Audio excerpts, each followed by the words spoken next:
Hi friends అందరికీ. చూడండి friends, మా వాడు క్రికెట్ మ్యాచ్ చూసుకుంటూ ఎట్లా ఆడుతున్నాడు. క్రికెట్ అయితే ఐపీఎల్ మ్యాచ్ వస్తుంది కదా ఇప్పుడు.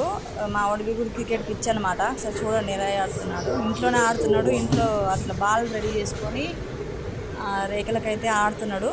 సో చూడండి, క్రికెట్ పిచ్ అనమాట ఈ ఏజ్లోనే. సరే చూడండి ఫ్రెండ్స్, బాల్ తాడికి పైన కట్టి అది బాల్ అన్నట్టు ఇదేమో బ్యాట్ తోటి కొడుతున్నాడు. ఇలా క్రికెట్ బాల్ అయితే రెడీ చేసుకొని మ్యాచ్ ఆడుతున్నాడు. ఈ వీడియో నచ్చిందా ఫ్రెండ్స్? నచ్చితే లైక్ కామెంట్ చేసుకోండి.